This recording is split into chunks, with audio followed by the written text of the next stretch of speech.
डेह चाहे परडेह में रहंदड़ अवां समूरन सिंधवासिनी ख़िदमत में डबल ए यानी माका प्रेजेंटेशन पारां मोहम्मद कासिम माका सलाम अर्ज़ करे थो। हाज़िर आहे पाकीज़ा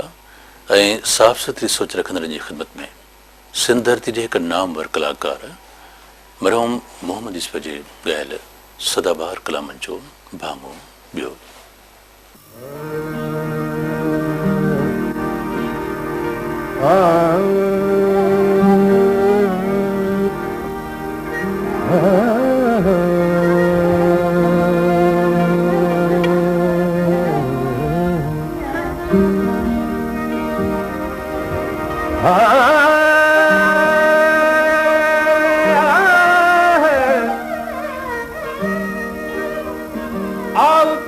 घर घोरियो सदिकू करियां था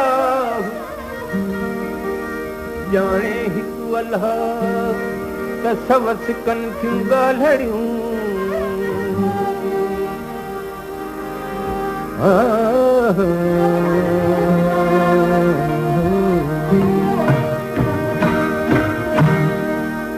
सजणनि जा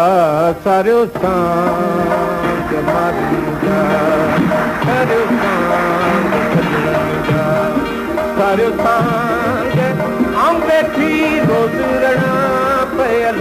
मारियूं जा सारियो सांग सजणनि जा सारियो सांग आऊं वेठी रोज़ रणा पयल मारियूं जा।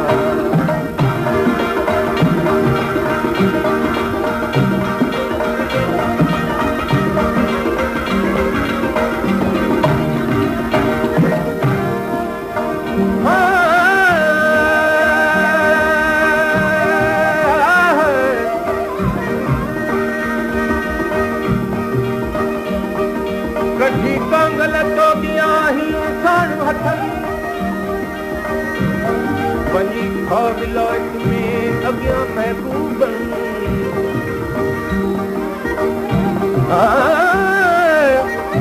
वञी खो विलायत में अॻियां महबूबनि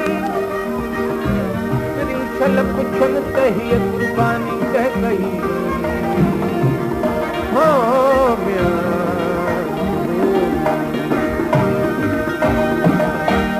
काथे वरी थो पंथ पुछाई ओ काथे वरी थो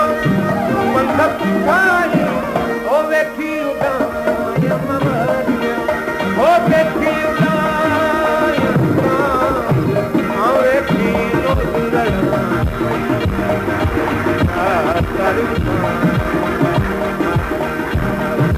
सारियो सांग आऊं वेठी रोज़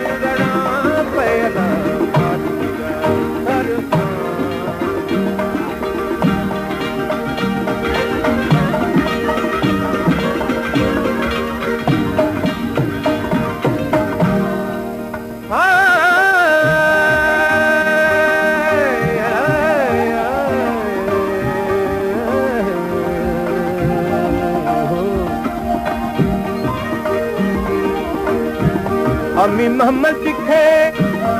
इश्क वहाँ जे अम्मी मोहम्मद दिखे इश्क वहाँ जे ओ नीह देखा तो मवारियां ओ नीह दिखा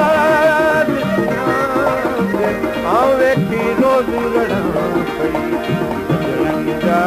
सारियो सांग मारियूं जा सारियो सांग हो सजणनि जा